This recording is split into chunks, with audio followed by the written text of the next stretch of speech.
The Pandavas, after they had taken up their abode at Indraprastha at the command of Dhritarashtra and Bhishma, began to bring other kings under their sway. All the subjects lived most happily, depending upon Yudhishthira the just, like a soul living happily, depending upon a body blessed with auspicious marks and pious deeds. Yudhishthira paid homage unto virtue, pleasure, and profit in judicious proportions, as if each were a friend dear unto him as his own self. It seemed as if the three pursuits, virtue, pleasure, and profit, became personified on earth, and amongst them the king shone as a fourth. The subjects, having obtained Yudhishthira as their king, obtained in their monarch one that was devoted to the study of the Vedas, one that was performer of the great sacrifice, and one that was protector of all good people. In consequence of Yudhishthira's influence, the good fortune of all the monarchs of the earth became stationary, and their hearts became devoted to the meditation of the Supreme Spirit, and virtue itself began to grow every way all round. And in the midst of, and assisted by his four brothers, the king looked more resplendent, like a great sacrifice depending upon, and assisted by the four Vedas. Men learned Brahmanas with Dhananjaya at their head, each like unto Vrihaspati, waited upon the monarch, like the celestials waiting upon the Lord of the creation. From excess of affection, the eyes and hearts of all the people equally took great delight in Yudhishthira, who was even as the full moon without a stain. The people took delight in him, not only because he was their king, but from sincere affection. The king always did what was agreeable to them. The sweet-speeched Yudhishthira, of great intelligence, never uttered anything that was improper, or untrue, or unbearable, or disagreeable. The best of monarchs of the Bharata race, and with great energy, passed his days happily for the welfare of all as his own. His brothers, bringing by their energy other kings under their sway, passed their days in happiness without a foe to disturb their peace. After a few days, Vibhatsu, addressing Krishna, said, "The summer days have set in. Therefore, let us go to the banks of the Yamuna. Sporting there in the company of friends, we will, returning in the evening." Thereupon Vasudeva said, "Son of Kunti, this is my wish. Let us sport in the waters as we please, in the company of friends." Then, having consulted thus with each other, Partha and Govinda, with Yudhishthira leave, set out, surrounded by friends, reaching a fine spot, suitable for purposes of pleasure, overgrown with numerous tall trees, and covered with several high mansions that made the place look like the celestial seat, and within which had been collected for Krishna and Partha numerous costly and well-flavored viands and drinks and other articles of enjoyment, and floral wreaths and various perfumes. The path entered without delay in the inner apartments, adorned with many precious gems of pure rays. Entering those apartments, everybody began to sport according to his pleasure. The women of the party are of full rotund hips and deep bosoms, and handsome eyes, and gait and steed, with wine began to sport there at the command of Krishna. In Patiha, some amongst the women sported as they liked in the woods, some in the waters, and some within the mansions, as directed by Patiha and Govinda. Draupadi and Subhadra, exhilarated with wine, began to give away unto the women so sporting their costly robes and ornaments, and some amongst those women began to dance in joy, and some began to sing, and some amongst them began to laugh and jest, and some to drink excellent wines, some began to obstruct one another progress, and some to fight with one another, and to discourse with one another in private. Those mansions and the woods, filled with the charming music of flutes and guitars and kettle drums, became the scene of prosperity personified. When such was the state of things there, Arjuna and Vasudeva went to a certain charming spot, not far from the place where the others were. The high-souled Krishna and that subjugators of hostile cities. Arjuna, going thither, sat down upon two very costly seats. Vasudeva and Patiha amused themselves there with discoursing upon many past achievements of prowess and other topics. Unto Vasudeva and Dhananjaya, happily sitting there like twin wings in heaven, a certain Brahmana came. The Brahmana that came there looked like a tall sala tree. His complexion was like unto molten gold. His beard was bright yellow tinged with green, and the height and the thickness of the body were in just proportion. Of matted locks and dressed in hags, he resembled the morning sun in the splendor. Of eyes like lotus petals and of a tawny hue, he seemed to be blazing with effulgence. Beholding that foremost of Brahmanas, blazing with splendor, approached towards them, both Arjuna and Vasudeva, hastily rising from their seats, stood waiting.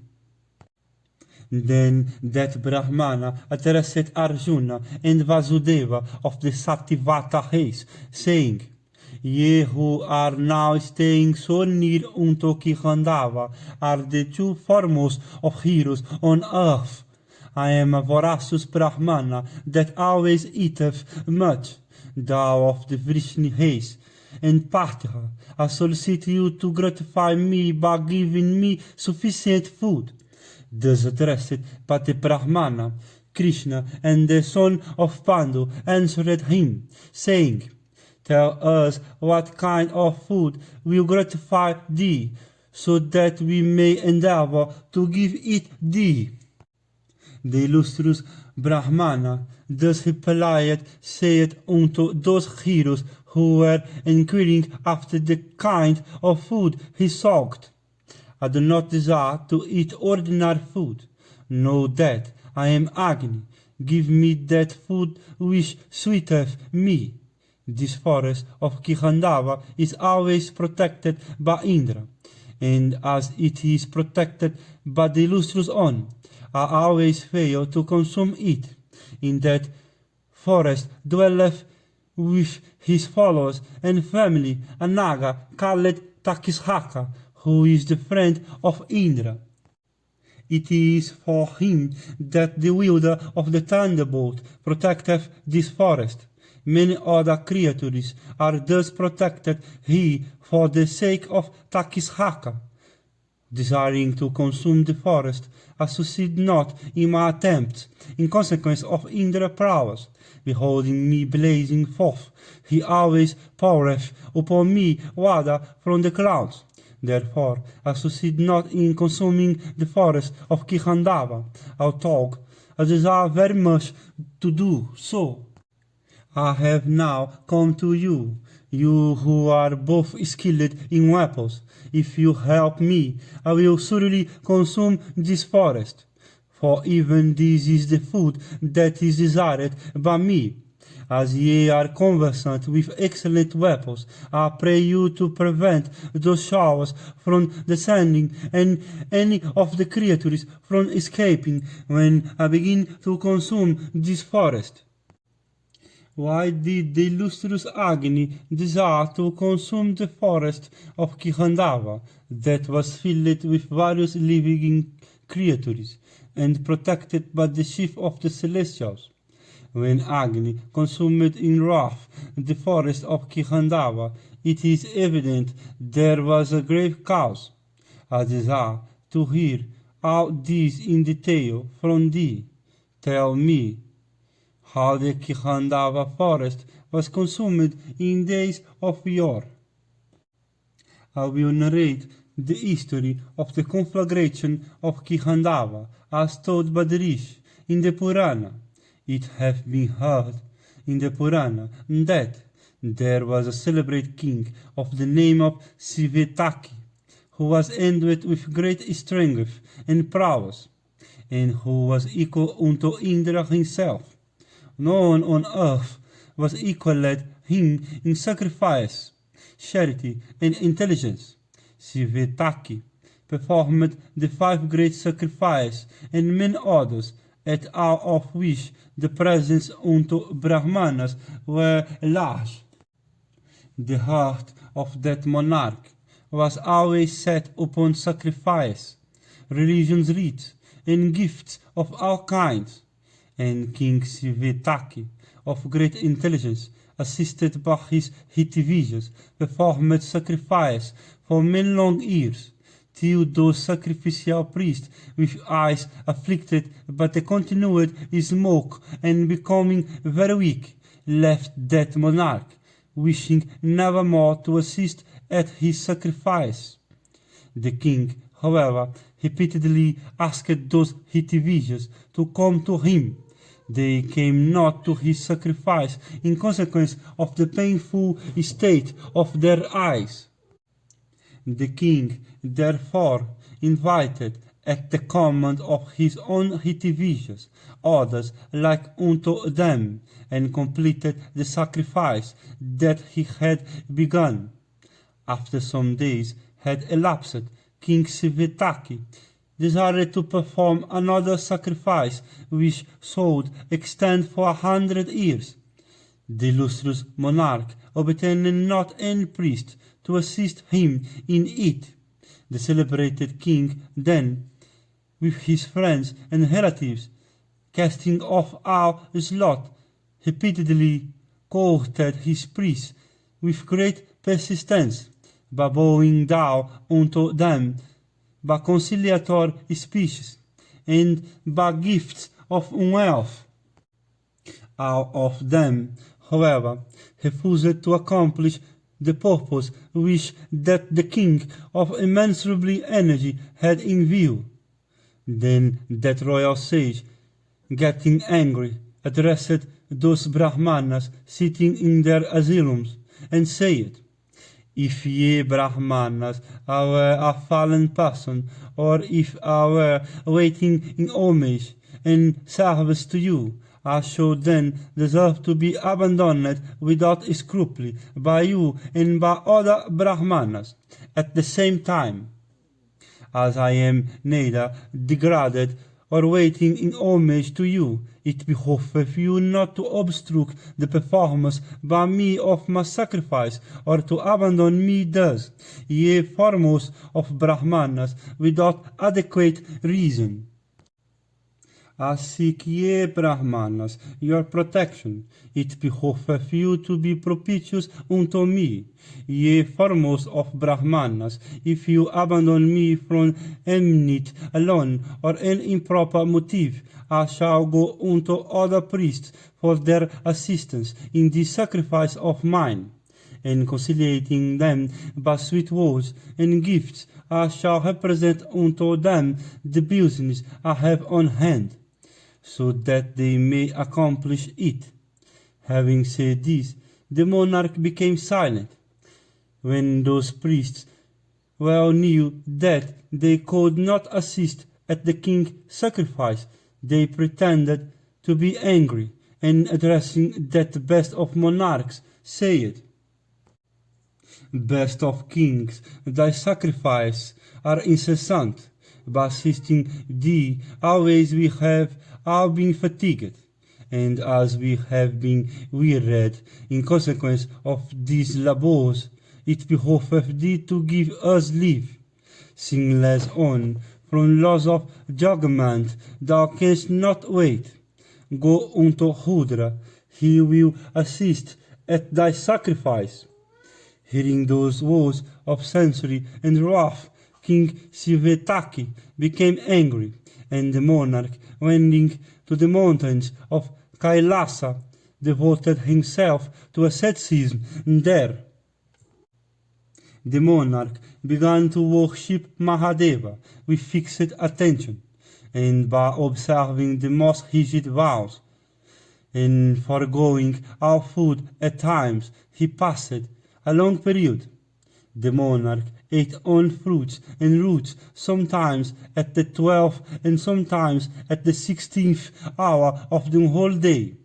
King Sivetaki stood for 6 months, rapt in attention, with arms upraised and steadfast eyes, like the trunk of a tree or a column rooted to the ground.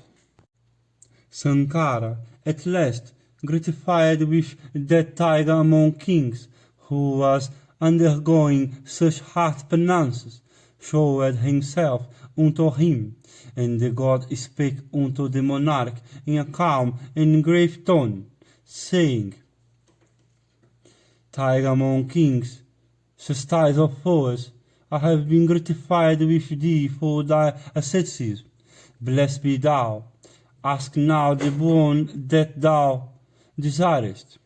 Hearing these words of Hudra of immeasurable energy, the royal sage bowed unto that high-souled deity and replied, saying, "Illustrious one, thou that art worshipped by the 3 worlds, if thou hast been gratified with me, then, God of gods, assist me thyself, Lord of the celestials, in my sacrifice."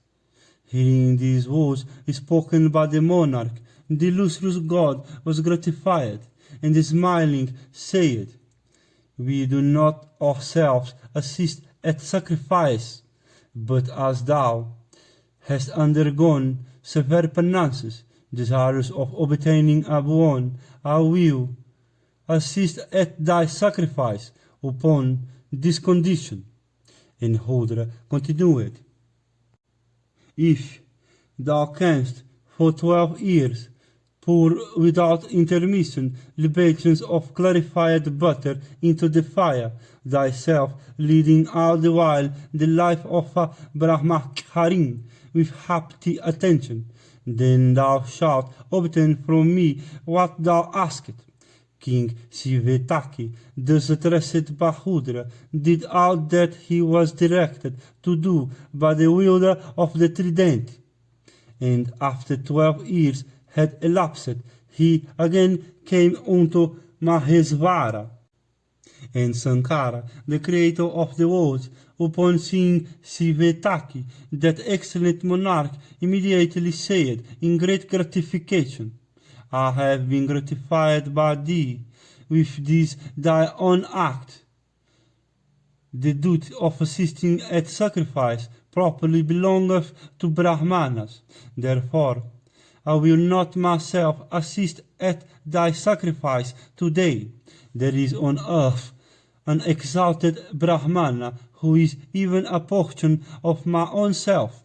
He is known by the name of Durvasa. Even that Brahmana, endued with great energy, will assist you in thy sacrifice. Let, therefore, every preparation be made." Hearing these words uttered by Hudra, the king, returning to his own capital, began to collect all that was necessary. After everything had been collected, the monarch again presented himself before Hudra and said, "Every necessary article hath been collected, and all my preparations are complete through thy grace. God of gods, let me, therefore, be installed at the sacrifice tomorrow. Having heard these words of that illustrious king, Rudra summoned Durvasa before him and said, This Durvasa is that best of monarchs called Sivetaki. At my command, best of Brahmanas, assist even this king in his sacrifice. And Rish Durvasa said unto Rudra, So be it. Then the sacrifice for which King Sivetaki had made those preparations took place, and the illustrious monarch sacrifice was performed according to the ordinance and in proper season. And the gifts on that occasion unto the Brahmanas were large, and after that monarch sacrifice had come to an end, all the other priests who had come to assist at it went away with Durvasa leave. Our other Sadasyas of immeasurably energy who had been installed at that sacrifice then went away. That exalted monarch then entered his own palace, worshipped by exalted Brahmanas, conversant with the Vedas, eulogized by chanters of panegyrical hymns, and congratulated by the citizens. Such was the history of that best of monarchs, the royal sage Sivetaki, who, when the time came, ascended to heaven, having won great renown on earth, and accompanied by the Hitivijas and the Sadasyas that had helped him in life. At that sacrifice of Sivetaki, Agni had drunk clarified butter for 12 years. Indeed, clarified butter had been poured into Agni's mouth in a continuous stream for that period. Having drunk so much butter, Agni, satiated, desired not to drink butter again from the hand of anybody else at any other sacrifice.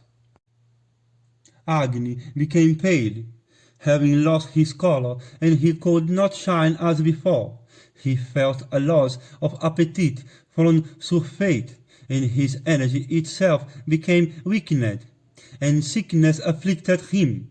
Then when the drinker of sacrificial libations perceived that his energy was gradually diminishing, he went to the sacred abode of Brahman, that is worshipped by all. Approaching the great deity, seated on his seat, Agni said, Exalted on, Sivetaki hath gratified me to excess.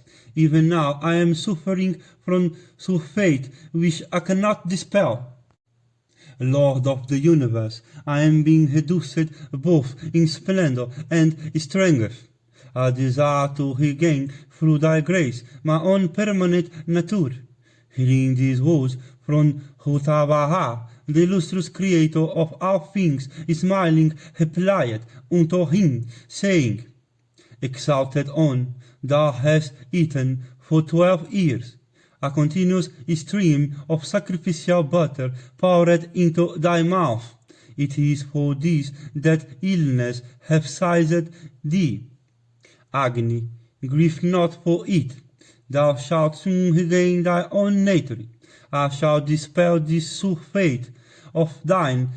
The time for it is even come. The dreadful forest, Khandava, that abode of the enemies of the gods, which thou hadst of old once consumed to ashes at the request of the gods, hath now become the home of numerous creatures. When thou wilt have eaten the fat of those creatures, thou shalt regain thy own nature. Proceeded thither in haste to consume that forest with its living population. Thou wilt then be cured of thy malady. Hearing the words that fell from the lips of the supreme deity, Hutasana proceeded with great speed and soon reached the forest of Khandava in great vigor.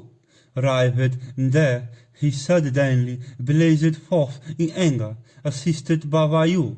Beholding Khandava on fire, the dwellers that were there made great efforts to extinguish the conflagration. Elephants by hundreds of thousands, speeding in anger, broke water in their trunks and scattered it upon the fire. Thousands of men hooded snakes, and with anger hastily began to scatter upon the fire much water from those many hoods of theirs. The other creatures dwelling in that forest, by various appliances and efforts, soon extinguished the fire.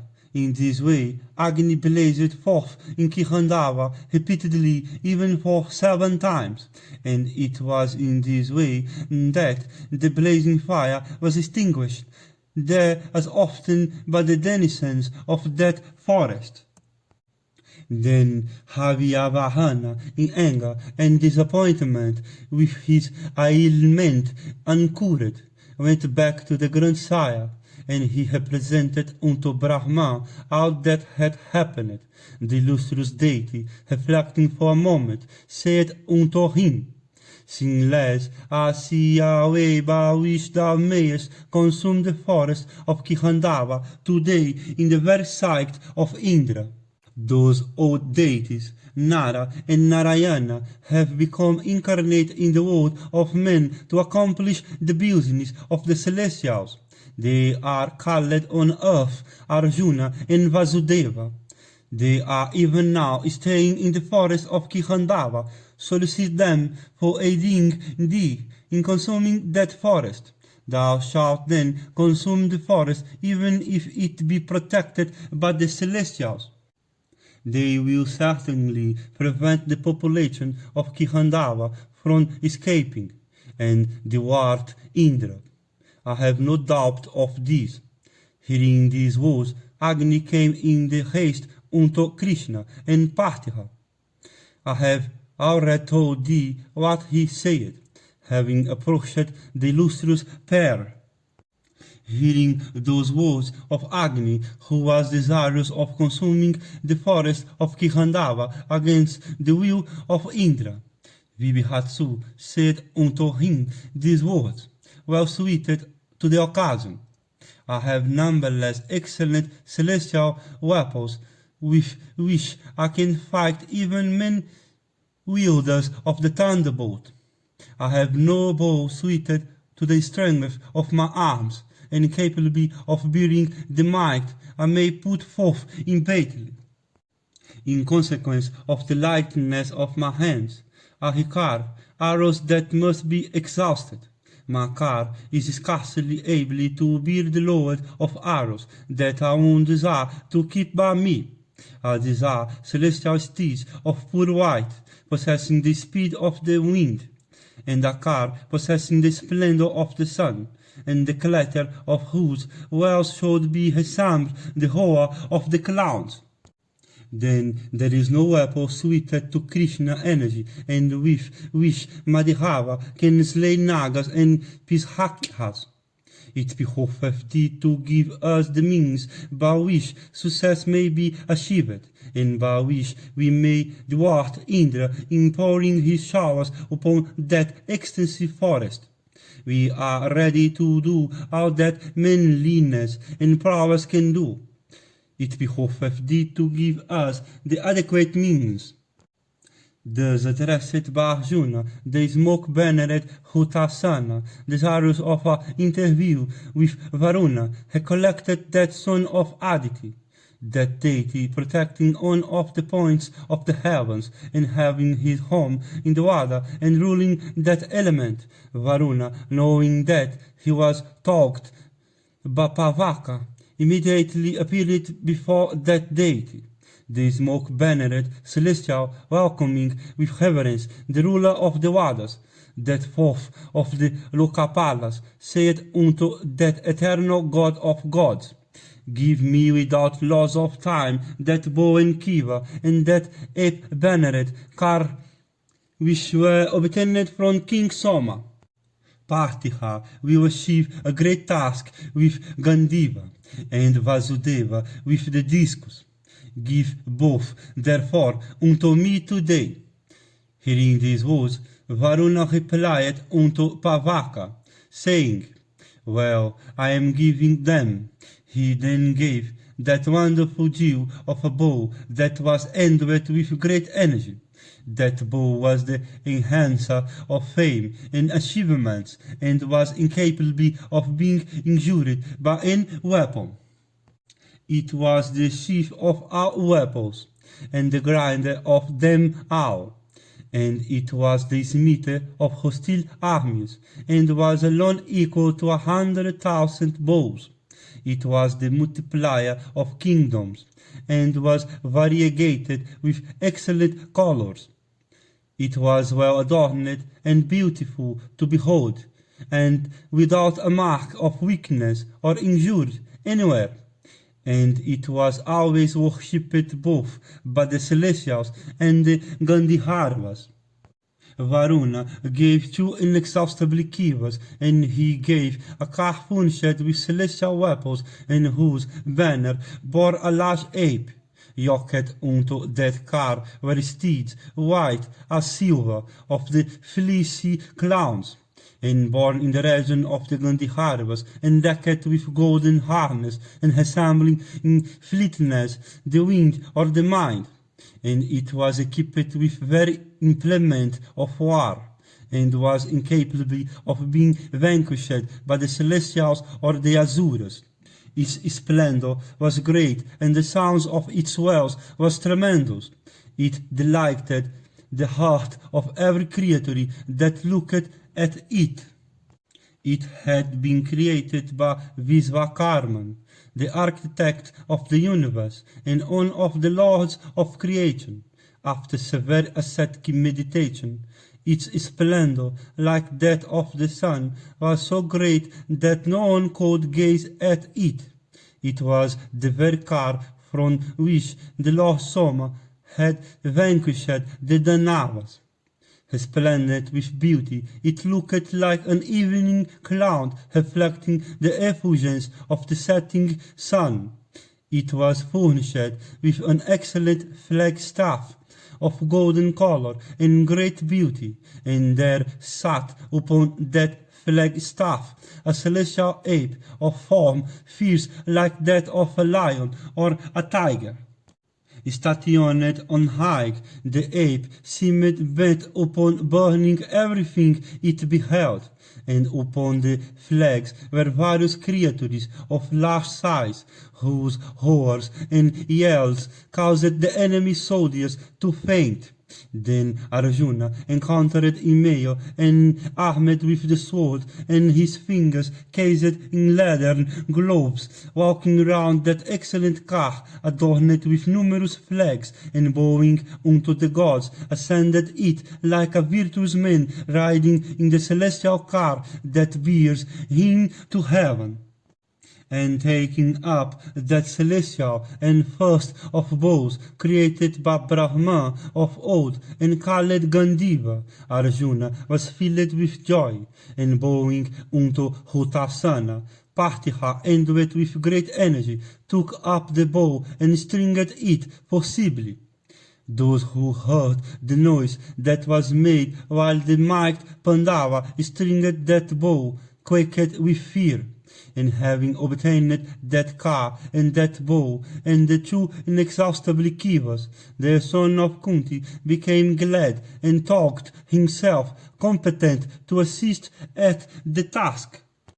Pavaka then gave unto Krishna a discus with an iron pole attached to a hole in the center, and it was field weapon, and became his favorite. Having obtained that weapon, Krishna became equal to the task. Pavaka then, addressing Krishna, said, With these, slayer of Madhu, thou shalt be able without doubt to vanquish in battle even foes that are not human. With this weapon, without doubt, thou shalt be superior impatedly to men and gods, and Rakshasas, and Pishakas, and Daitiyas, and Nagas, and thou shalt certainly be able with these to smite all, who led by thee impatedly at thy foes. This weapon will irresistibly slay the enemy, and again come back into thy hands. And the Lord Varuna after this gave unto Krishna a mace of name Kaumadaki, capable of slaying every Daitya and producing when hurled a roar like that of the thunder. Then Arjuna and Achyuta, filled with joy, said unto Pavaka, exalted on, furnished with weapons, and knowing their use, possessed of cars with flags and flag staffs, we are now able to fight with even all the Celestials and the Asuras, let alone the wielder of the thunderbolt, desirous of fighting for the sake of the Naga. Arjuna said, while his Rikesa, endowed with abundant energy, moves on the field of battle with this discus in hand, there is nothing in the 3 worlds that he will not be able to consume by hurling this weapon. Having obtained the bow Khandava and this couple of inexhaustible kivas, I am ready to conquer impatiently the 3 worlds. Therefore, blaze thou forth as thou likest, surrounding this large forest on every side. We are quite able to help thee. Thus addressed both Dasarha and Arjuna, the illustrious god then put forth his most energetic form, and prepared to consume the forest.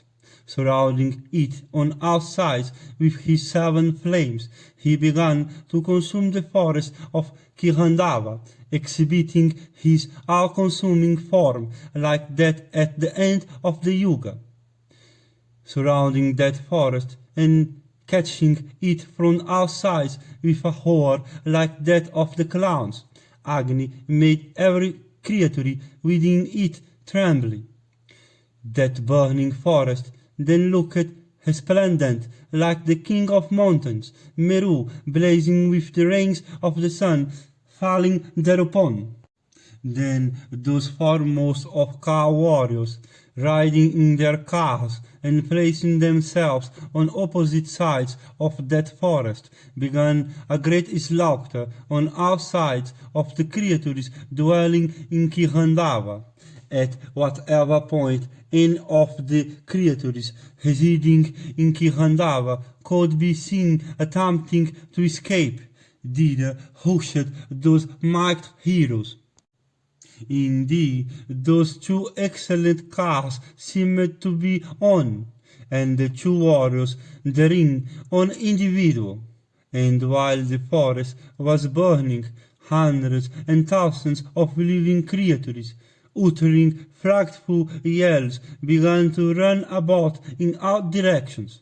Some had particular limbs burnt, some were scorched with excessive heat, and some came out, and some ran about from fear, and some clasping their children, and some their parents and brothers, died calmly without, from excess of affection, being able to abandon these that were dear to them.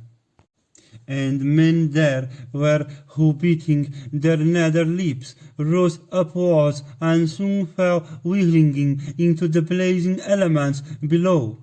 And some were seen to roll on the ground with wings, eyes, and feet scorched and burnt. These creatures were all seen to perish there almost soon enough. The tongues and the pounds within that forest, heated by the fire around, began to boil. The fishes and the tortoises in them were all seen to perish. During that great slaughter of living creatures in that forest, the burning bodies of various animals looked as if fire itself had assumed many forms. The birds that took wings to escape from that conflagration were pierced by Arjuna with his shafts and cut into pieces. They fell down into the burning element below. Pierced all over with Arjuna's shafts, the birds dropped down into the burning forest, uttering loud cries. The denizens of the forest, struck with those shafts, began to roar and yell. The clamor they raised was like unto the frightful uproar heard during the shortening of the ocean. The mighty flames of the blazing fire, reaching the firmament, caused great anxiety to the celestials themselves. Then all the illustrious dwellers in heaven went in a body unto him of 100 sacrifices and 1,000 eyes, their chief, that grinder of Asuras. Approaching Indra, the celestial, said, Why, Lord of immortals, doth Agni burn these creatures below? Hath the time come for the destruction of the world? Hearing these words of the gods, and himself beholding what Agni was doing, Slayer of Vritra set out for the protection of the forest of Khandava, and Vasava, the chief of the celestials, soon covering the sky with masses of clouds of every kind, began to shower upon the burning forest. Those masses of clouds, by hundreds and thousands, commanded by Indra, began to pour rain upon Khandava in showers thick as the flagstaffs of battle cars. The showers were all dried up in the sky itself by the heat of the fire, and could not, therefore, reach the fire at all. Then the slayer of Namukhi, getting angry with Agni, collected huge masses of clouds and caused them to yield a heavy downpour. Then, with the flames contending with those heavy showers, and with masses of clouds overhead, that forest, filled with smoke and flashes of lightning, became terribly to behold. Then Vibhihatsu, the son of Pandu, invoking his excellent weapons, prevented that shower of rain by Indra, by means of a shower of his own weapons. And Arjuna, of immeasurably soul, soon covered the forest of Khandava with innumerable arrows, like the moon covering the atmosphere with a thick fog. When the sky above that forest was thus covered with the arrows of Arjuna, no living creatures could then escape from below. And it so happened that, while that forest was burning, Takshaka, the chief of the Nagas, was not there, having gone at that time to the field of Kurukshetra. Asvasena, the mighty son of Takshaka, was there. He made great efforts to escape from that fire. Confined by Arjuna's shafts, he succeeded not in finding a way. It was then that his mother, the doctor of a snake, determined to save him by swallowing him first. His mother first swallowed his head, and then was swallowing his tail. And desirous of saving her son, the sea snake rose, while still employed in swallowing her son's tail. Arjuna, as soon as he beheld her escaping, severed her head from her body by means of a sharp and knee-edged arrow. Indra saw all this, and desiring to save his friend's son, the wielder of the thunderbolt, by raising a violent wind, deprived Arjuna of consciousness. During those few moments, Asvasena succeeded in effecting his escape. Beholding that manifestation of the power of illusion, and deceived by that snake, Arjuna was much enraged. He forthwith cut every animal seeking to escape by the skies, into 2, 3, or more pieces. And Vibhihatsu in anger, and Agni and Vasudeva cursed the snake that had escaped so deceitfully, saying, "Never shalt thou be famous." And Vishnu, remembering the deception practiced upon him, became angry, and covering the firmament with a cloud of arrows, sought to fight with him of 1,000 eyes. The chief of the celestials, seeing Arjuna in anger, sought to fight with him, and hurled him on fierce weapons, covering the wide expanse of the firmament.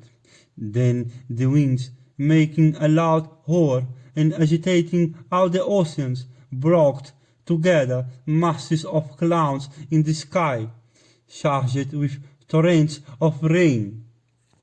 Those masses of clouds began to vomit thunder and terrible flashes of lightning charged with the thunder roar.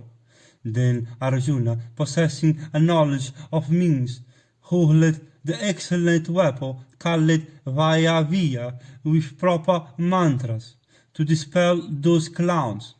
With that weapon, the energy and force of Indra thunderbolt and of those clouds were destroyed, and the torrents of rain with which those clouds were charged were all dried up, and the lightning that played amongst them was destroyed. Within a moment the sky was cleared of dust and darkness, and the delicious cool breeze began to blow, and the disk of the sun resumed its normal state.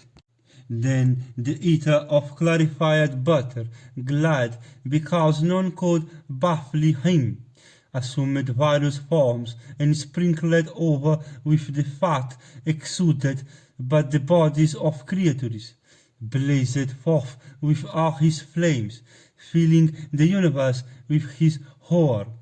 Then numerous birds of the Garuda tribe, wearing excellent feathers, beholding that the forest was protected by Krishna and Arjuna, descended, filled with pride, from the upper skies, desirous of striking those heroes with their thunder-like wings, beaks, and claws. Innumerable Nagas, with faces emitting fire, descending from high, approached Arjuna, vomiting the most virulent poison all the while. Beholding them approach, Arjuna cut them into pieces by means of arrows steeped in the fire of his own wrath. Then those birds and snakes, deprived of life, fell into the burning element below, and there came, desirous of battle, innumerable Asuras, with Gandharvas, and Yakshas, and Rakshasas, and Nagas, sending forth terrific yells, armed with machines vomiting from their throats, iron bars and bullets, and catapults for propelling hug stones and rockets. They approached to strike Krishna and Partha. Their energy and strength increased by wrath. Tog, they rained a perfect shower of weapons. Vibhihatsu, addressing them reproachfully, struck off their heads with his own sharp arrows. That slayer of foes, Krishna, endowed with great energy, made a great slaughter of the Daitya and the Danava hosts with his discus. Many Asuras of immeasurably might, pierced with Krishna arrows and smitten with the force of his discus, became motionless like waves and strays, stranded on the bank by the violence of the waves. Then Sakra, the lord of the celestials, riding on his white elephant, rushed at those heroes, and take up his thunderbolt, which could never go in vain, hurled it with great force. And the slayer of Asuras said unto the gods, "These two are slain. Beholding the fierce thunderbolts about to be hurled by their chief, the Celestials all took up their respective weapons. Yama took up the death-dealing mace, and Kuvera his spiked club, and Varuna his noose and beautiful missile. And Sikanda took up his long lance and stood motionless like the mountain of Meru. The ass wings stood there with splendid plants in their hands. The Khatri stood bow in hand, and Jaya with a thick club. Tastri of great strength took up in wrath a hog mountain, and Surya stood with a bright dart, and Mritu with a battle axe. Aryaman stalked about with a terribly blood Gion, furnished with sharp spikes, and Mitra stood there with a discus, sharp as a hazel. Pusha and Bihaga and Savitri in wrath rushed at Krishna, and Partha with bows and scimitars in hand. And the Hudras and the Vasus, the might Maruts and the Visvadevas and the Sadhiyas are resplendent with their own energy. These and many other celestials, armed with various weapons, rushed against those exalted of men, Krishna and Partha, for smithing them down. Then were seen in that great conflict wonderful portents all around, robbing every creature of his sense, and assembling those that appeared at the time of the universal dissolution. Arjuna and Krishna, fearless and invincibly in battle, beholding Sakra and the other celestials, prepared for fight, calmly waited, bows in hands, skilled in battle. Those heroes in wrath assailed the advancing host of celestials with their own thunder-like arrows. The celestials, repeatedly hooted by Krishna and Arjuna, at last left the field of battle for fear and sought the protection of Indra. The Munis, who were witnessing the battle from the skies, beholding the celestials defeated by Madhava and Arjuna, were filled with wonder. Sakra, repeatedly witnessing their prowess in battle, became exceedingly gratified, and once more rushed to the assault.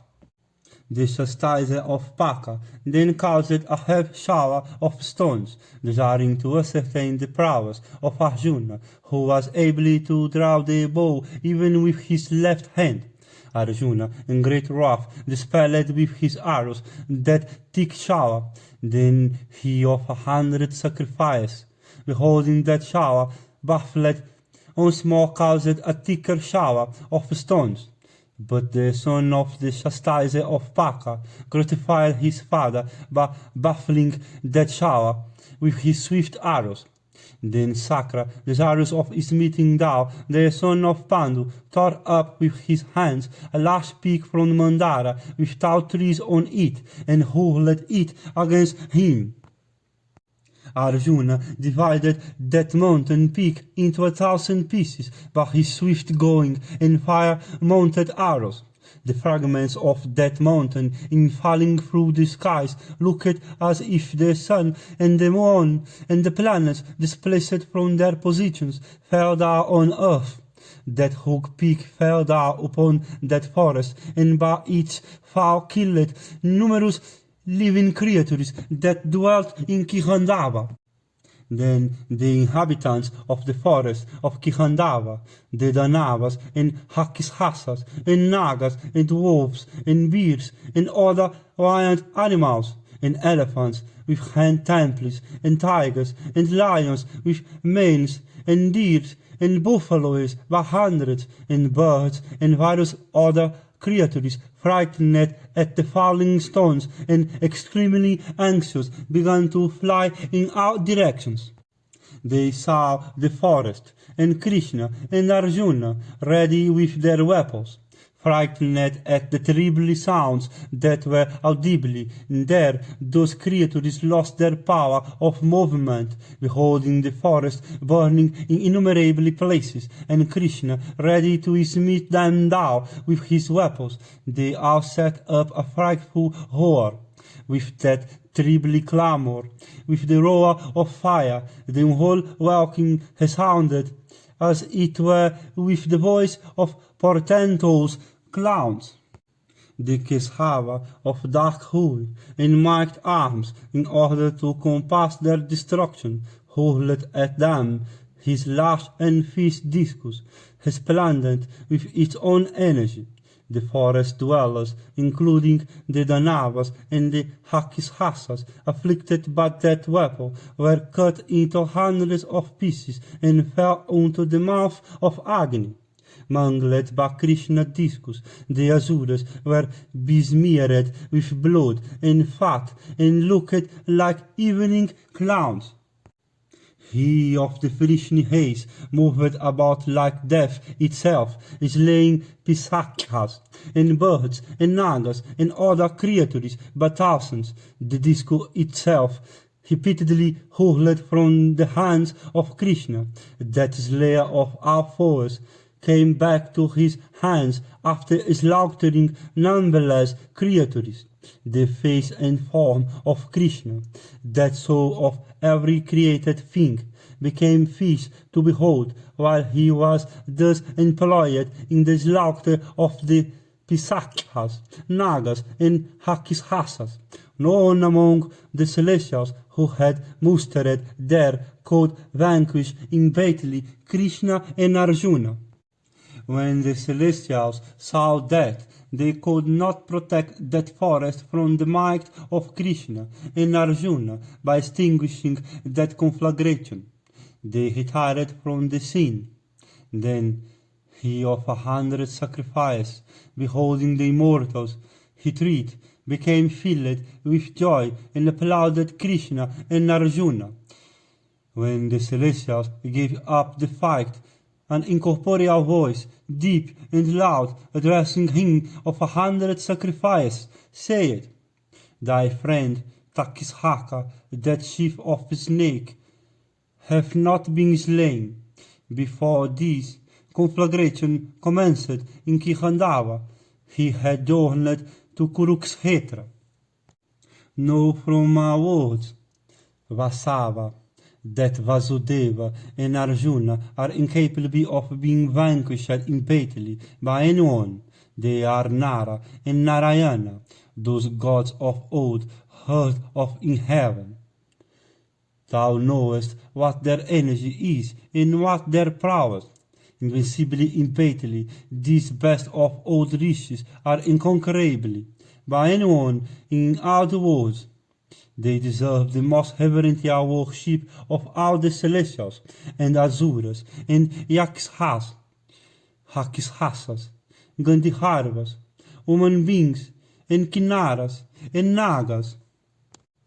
Therefore, it behoveth thee to go hence with all the celestials. The destruction of Khandava hath been ordained by fate." Then the chief of the immortals, ascertaining those words to be true, abandoned his wrath and jealousy, and went back to heaven. The dwellers in heaven, beholding the illustrious Indra abandon the fight, followed him with all their soldiers.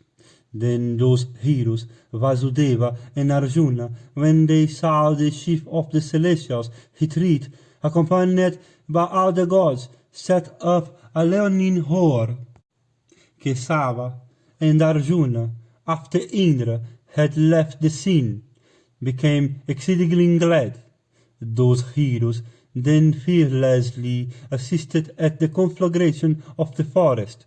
Arjuna scattered the celestials like the wind scattering the clouds, and slew with showers of his arrows numberless creatures that dwelt in Khandava. Cut off by Arjuna's arrows, no one amongst the innumerable creatures could escape from the burning forest.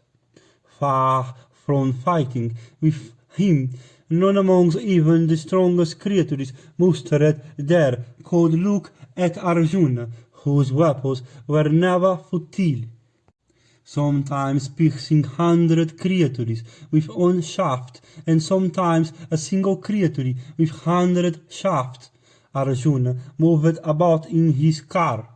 The creatures themselves, deprived of life, began to fall into the mouth of Agni, struck down as it were by death itself, on the banks of rivers, or on uneven plains, or on crematoriums.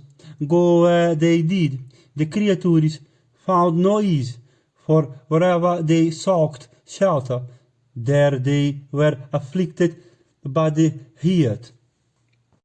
And hosts of creatures horrid in pain, and elephants, and deer, and wolves set up cries of affliction. At that sound, the fishes of the Ganges and the sea, and the various tribes of Vidyadharas, dwelling in that forest, all became frightened. Thou of might arms, let alone battling with them, no one could even gaze at Arjuna and Janardana, of dark hue. Hari slew with his discus those Rakshasas and Danavas and Nagas that rushed at him in bands. Of whose bodies their heads and trunks were cut off by the swift motion of the discus, and deprived of life they fell down into the blazing fire, gratified with large quantities of flesh, blood, and fat. The flames rose up to a great height without a cooling wreath of smoke. Hutasana, with blazing and coppery eyes, and flaming tongue, and large mouth, and the hair on the crown of his head, all fury, drinking with the help of Krishna and Arjuna that nectar-like stream of animal fat, became filled with joy, gratified greatly. Agni derived much happiness. And it so happened that the slayer of Madhu suddenly beheld an asura of the name Maya, escaping from the abode of Takshaka, Agni having Vayu for his car driver, assuming a body with matted locks on head, and roaring like the clowns pursued the asura, desirous of consuming him. Beholding the asura, Vasudeva stood with his weapon upraised, ready to smite him down, seeing the discus uplifted, and Agni pursuing from behind to burn him. Maya said, "Run to me, Arjuna, and protect me." Hearing his affrighted voice, Arjuna said, "Fear not." That voice of Arjuna seemed to give Maya his life, as the merciful son of Pritha said unto Maya that there was nothing to fear. He of the Dasarha race no longer desired to slay Maya, who was the brother of Mamukhi, and Agni burned him not. Protected from Indra by Krishna and Partha, Agni, gifted with great intelligence, burned that forest for 5 and 10 days, and while the forest burned, Agni spared on 6 of its dwellers, Asvasena, Maya, and 4 birds called Sarngakas. Tell me why and when that forest burned in that way. Agni consumed not the birds called Sarngakas. Thou hast recited the cause of Asvasena, and the Danava Maya not having been consumed. Thou hast not as yet said what the cause was of the escape of the Sarngakas. The escape of those birds appeareth to me to be wonderful. Tell us why they were not destroyed in that dreadful conflagration. Slayer of our foes, I shall tell thee, why Agni did not burn up those birds during conflagration. There was a great Vishnu by the name of Mandapala, conversant with all the Sihastras of rigid vows devoted to asceticism, and the foremost of all virtuous persons, following in the wake of rishis that had drawn up their viril fluid, that ascetic, with every sense under complete control, devoted himself to study and virtue, having reached the opposite shores of asceticism. He left his human form and went to the region of the Pitris. Going thither, he failed to obtain the fruit of his acts. He asked the celestials that sat around the king of the dead the cause of his treatment, saying, "Why have these regions become unattainably by me? Regions that I had thought had been acquired by me by my ascetic devotions. Have I not performed those acts whose fruits are these regions? Ye inhabitants of heaven, tell me why these regions are shut against me. I will do that which will give me the fruit of my ascetic penances." The celestials answered, "Hear, Brahmana, of those acts and things on account of which men are born debtors. Without doubt, it is for religion's rites, studies according to the ordinance, and progeny that men are born debtors. These debts are all discharged by sacrifices, asceticism, and offspring. Thou art an ascetic and hast performed sacrifices. Thou hast no offspring. These regions are shut against thee on for want of children. Beget children, therefore thou shalt then enjoy multifarious regions of felicity. The Vedas declare that the son rescueth the father from a hell called Put, then strive to beget offspring. Mandapala, having heard these words of the dwellers in heaven, reflected how best he could obtain the largest number of offspring within a shortest period of time. The rich, after reflection, understood that of all creatures birds alone were blessed with fecundity, assuming the form of a sarnigaka. The rich had connection with a female bird of the same species called by the name of Jarita, and he begat upon her 4 sons who were all reciters of the Vedas. Leaving all those sons of his with their mother in that forest while they were still within eggs, the ascetic went to Lapita. And when the exalted sage went away for the company of Lapita, moved by affection for her offspring, Jarita became very thoughtful. Forsaken by their father in the forest of Khandava, Jarita, anxious in her affection for them, could not forsake her offspring, those infant rishis encased in eggs. Moved by parental affection, she brought up these children born of her, herself following the pursuits proper to her own species. Some time after, the rishis, in wandering over that forest in the company of Lapita, saw Agni coming towards Khandava to burn it down.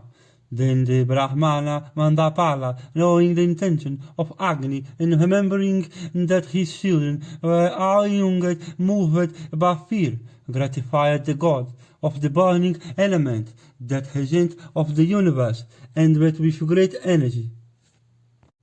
And he did this, desiring to put in a word for his unfledged offspring. Addressing Agni, the rish said, "Thou art Agni, the mouth of all the worlds. Thou art the carrier of the sacrificial butter. Purifier, thou movest invisibly, with the frame of every creature. The learned have spoken of thee on and again as possessed of triple nature. The wise perform their sacrifice before thee, taking thee as consisting of 8. The great rishis declare that this universe have been created by thee. thou that feedest on sacrificial butter, without thee, this whole universe would be destroyed within a single day. Bowing to thee, the Brahmanas, accompanied by their wives and children, go to eternal regions won by them by help of their own deeds. Agni, the learned represent thee as the clouds in the heavens, charged with lightning. Agni, the flames put forth by thee, consume every creature. Thou of great splendor, this universe hath been created by thee. The Vedas are thy word. All creatures, mobile and immobile, depend upon thee, rather primarily dependeth on thee. The whole of this universe, all offerings of clarified butter and oblations of food to the Pitris have been established in thee. God, thou art the consumer, thou art the creator, thou art Vrihaspati himself, thou art the twin as wings, thou art Surya, thou art Soma, thou art Vayu.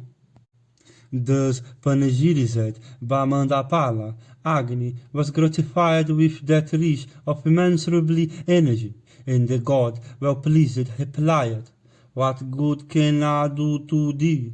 Then Mandapala, with joined hands, said unto the carrier of clarified butter, While thou burnest the forest of Khandava, spare my children. The illustrious bearer of clarified butter replied, So be it. It was, therefore, that he blazed not forth while consuming the forest of Khandava for the destruction of Mandapala's children. When the fire blazed forth in the forest of Khandava, the infant birds became very much distressed and afflicted. Filled with angst, they saw not any means of escape. Their mother, the helpless Jarita, knowing that they were too young to escape, was filled with sorrow and wept aloud. And she said, The terrible conflagration, illuminating the whole universe and burning the forest, thou approacheth towards us, increasing my horror.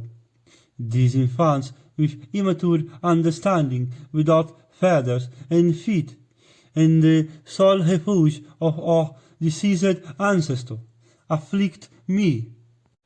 This fire approacheth, speeding fear all around, and licking with its tongue the tallest tree. My unfledged children are incapable of effecting their escape. I myself am not capable of escaping, taking out these with me, nor am I capable of abandoning them, for my heart distressed on their account. Whom amongst my sons shall I leave behind, and whom shall I carry with me? What should I do now that is consistent with duty? What do you, my infant sons, think? I do not, even by reflection, see any way of escape for you. I shall even cover you with my wings and die with you. Your cruel father left me some time before, saying, Upon this Jaritari, because he is the heir of my sons, will my race depend. My second, Sarishika, will beget progeny for the expansion of my ancestral race. My third, Stamvamitra, will be devoted to asceticism, and my youngest, Drona, will become the foremost of those acquainted with the Vedas. How hath this terrible calamity overtaken us? Whom shall I take with me? I am deprived of judgment. What should I do that is consistent with duty? I do not see, by the exercise of my own judgment, the escape of my children from the fire. Unto their mother, indulging in these lamentations, the infant Ons said, Mother, relinquishing thy affection for us, go thou to a place where there is no fire. If we are killed here, thou mayest have other children born to thee. If thou, mother, be killed, we can have no more children in our haste. Reflecting upon both these calamities, the time hath come for thee to do that which is beneficial to our haste. Do not be influenced by affection for thy offspring, which promises to destroy both us and thee. If thou savest thyself, our Father, who is even desirous of winning regions of felicity, may have his wishes gratified. Hearing what the infant said, Jarita replied, there is a hole here in the ground near to this tree, belonging to a mouse. Enter this hole without loss of time. You shall have then no fear of fire. After ye have entered it, I shall, ye children, cover its mouth with dust. This is the only means of escape that I see from the blazing fire. Then when the fire will be put out, I shall return hither to remove the dust. Follow my advice if you are to escape from the conflagration. The infant birds replied, without feathers we are so many boughs of flesh. If we enter the hole, certain it is that the carnivorous mouse will destroy us all. Beholding this danger before us, we cannot enter this hole. We do not see any means by which we may escape from fire or from the mouse. We do not see how our Father's act of procreation may be prevented from becoming futile, and how our mother may be saved. If we enter the hole, the mouse will destroy us. We remain where we are, and the sky-hanging fire will destroy us. Reflecting upon both the calamities, a death by fire is preferably to a death by being eaten up. If we are devoured by the mouse within the hole, that death is certainly ignoble, where the destruction of the body in fire is approved by the wise. Hearing those words of her sons, Jarita continued, the little mouse that had come out of this hole was seized by a hawk with his claws and carried away hence. Therefore ye may fearlessly enter this hole now. The young ones replied, we are not by any means certain of that mouse having been taken away by the hawk. There may be other mice living here. From them we have every fear. Where it is doubtful whether fire will at all approach us here, already we see adverse wind blowing the flames away. If we enter the hall, death is certain at the hands of the dwellers in the hall. If we remain where we are, death is uncertain. Mother, a position in which death is uncertain is better than that in which it is certain. It is thy duty, therefore, to escape thyself, for if thou livest, thou mayest obtain other children good. Their mother then said, Yea, children, I myself saw the mighty hawk, that best of birds, swoop down and fly away with the mouse from the hole. And while he was flying away swiftly, I followed him behind, and pronounced a blessing on him for his having taken away the mouse from the hole. I said unto him, King of hawks, because thou art flying away with our enemy, the mouse, in thy claws, mayest thou, without a fear, live in heaven with a golden body. Afterwards, when that hawk devoured the mouse, I came away obtaining his leave. Therefore, ye children, enter this hall trustfully. Ye have nothing to fear. The mouse that was its inmate was seized and taken away by the lustrous hawk in my sight. The young ones again said, Mother, we do not by any means know that the mouse have been carried away by the hawk. We cannot enter this hall in the ground without being certain of the fact. Their mother said, I know to a certainty that the mouse have been carried away by the hawk. Therefore, ye children, ye have nothing to fear. Do what I say. The young ones again said, We do not, mother, say that thou art dispelling our fears with a false history.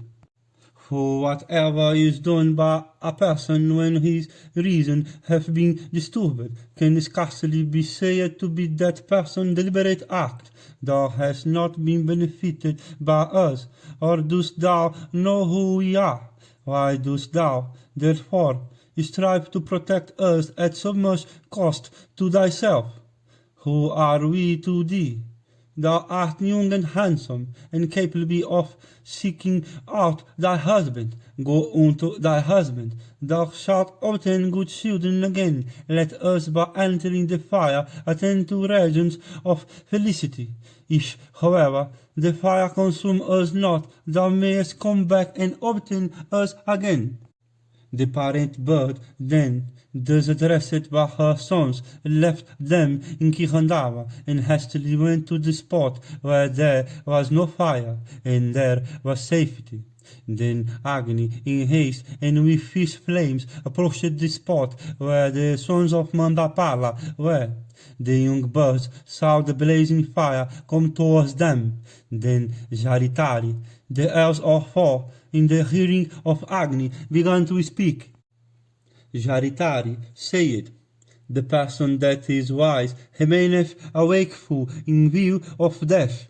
Accordingly, when the hour of death approacheth, he feeleth no pangs. The person of perplexed soul, who remaineth not awake when the hour of death comes, feeleth the pangs of death, and never attaineth salvation.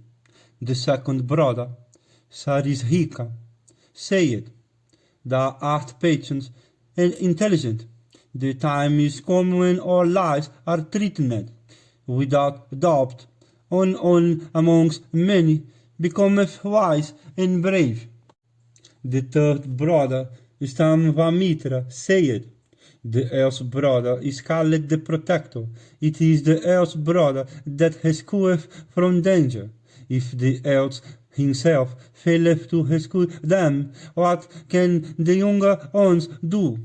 The fourth and the youngest brother, Drona, said, The cruel god of fire with 7 tongues and 7 mouths quickly cometh towards our habitation, blazing forth in splendor and licking up everything in his path. Having addressed one another thus, the sons of Mandapala then each devotedly addressed an eulogistic hymn to Agni.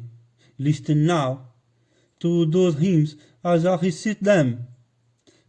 Jaritari said, Thou art fire, the soul of air. Thou art the body of the earth, vegetation. Sukra, water is thy parent, as thou art the parent of water. Thou of great energy, thy flames, like the rings of the sun, extend themselves above, below, behind, and on each side. Sarishika said, Smoke venerate God. Our mother is not to be seen, and we know not our father. Our feathers have not grown as yet. We have none to protect us save thee. Therefore, Agni, infants that we are, protect us. Agni, as we are distressed, protect us with that auspicious form thou hast, and with those 7 flames of thine. We seek protection at thy hands. Thou alone, Agni, art the giver of heat. There is none else that giveth heat to the rings of the sun. protect us who are young and who are rishis. Havia vaha, be blessed to go hence by some other route. Istam Vamitra said, Thou alone, Agni, art everything. This whole universe is established in thee. Thou sustainest every creature, and thou supportest the universe. Thou art the carrier of the sacrificial butter, and thou art the excellent sacrificial butter itself. The wise know thee to be one, and many. Having created the three worlds, thou again destroyest them when the time cometh, swelling thyself forth. Thou art the productive cause of the whole universe, and thou art the sense in which the universe dissolveth itself.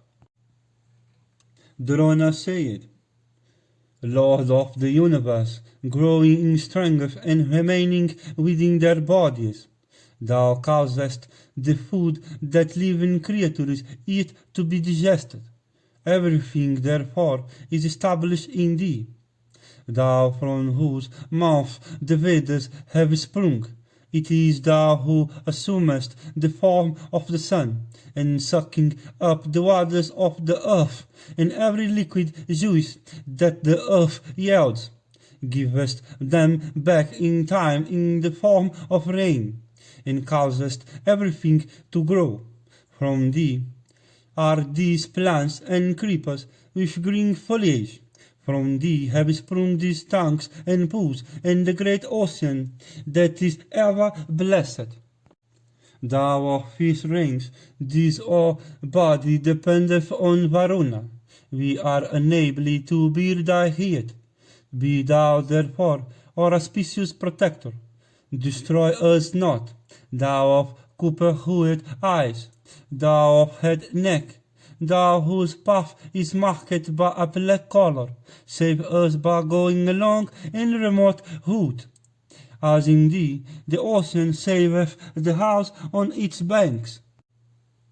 Thus addressed Padrona, that utterer of Brahma, Agni, well pleased at what he heard, and remembering the promise he had made to Mandapala, replied unto him, saying, Thou art a rish, Drona, for what thou hast said is Brahma. I shall do your pleasure, fear not. Indeed, Mandapala had spoken to me of you to the effect that I should spare his sons, while consuming the forest. The words he spoke and thy speech are entitled to great weight to me. Say what I am to do. Best of Brahmanas, I have been greatly pleased with thy hymn. Blessed be thou, Brahmana. Drona said, Sukra, these cats trouble us every day. Hutashana, consume them with their friends and relatives. Then Agni did what the Siddharthas asked him to do, telling them of his intentions. Growing in strength, he began then to consume the forest of Khandava. Drishmandapala became very anxious about his children, although he had spoken of them to the god of his reigns. Indeed, his mind was not in peace. Distressed on account of his sons, he addressed Lapita, saying, Lapita, as my children are incapable of the power of moving, how are they? When the fire will grow in strength and the wind begin to blow violently, my children will scarcely be able to save themselves. How shall their mother be able to rescue them? That innocent woman will be afflicted with great sorrow when she will find herself unable to save her offspring. How she will compose herself, uttering various lamentations, on account of my children, who are all incapable of taking wing or rising up into the air. How is Jaritari, my son, and how is Sarishika, and how is Istamvamitra, and how is Drona, and how is their helpless mother? Unto the rich Mandapala, thus weeping in the forest, Lapita, thus replied, under the influence of jealousy, Thou hast no anxiety on account of thy children, who, as thou hast assured me, are our riches endowed with energy and prowess. They can have no fear from fire. Didst thou not speak to Agni in my presence in their behalf? Has not the illustrious deity promised to save them? One of the agents of the universe, as Agni, is, he will never falsify his speech. Thou hast no anxiety, or is thy heart inclined towards benefiting friends? It is only by thinking of her, my enemy, that thou art so distracted. Certain it is that the love thou bearest to me is not equal to what thou hadst for her at first. He that hath two parties dividing his attention can easily behold one of those suffer half short of pangs. He should not disregard the party that is next to his heart. Then go thou to Jarita, for whom thy heart is sorrowing. As for myself, I shall henceforth wander alone as a fit reward for my having attached myself to a wicked person.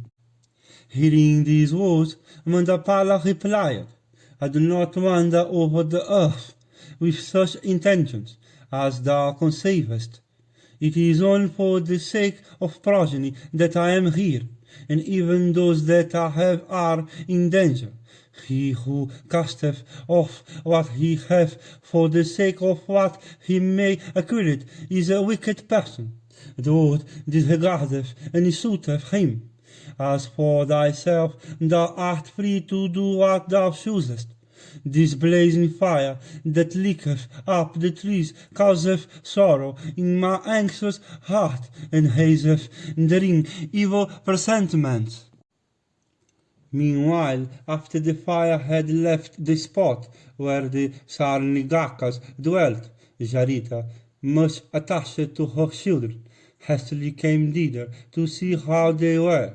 She found that all of them had escaped from the fire, and were perfectly well. Beholding their mother, they began to weep, talk, safe and sound. She too shed tears upon beholding them alive, and she embraced one by one all her weeping children. Just at that time, the rich Mandapala arrived there. None of his sons expressed joy upon beholding him. The rich, however, began to speak to them one after another, and unto Jarita repeatedly. Neither his sons or Jarita spoke anything well or ill unto him in return.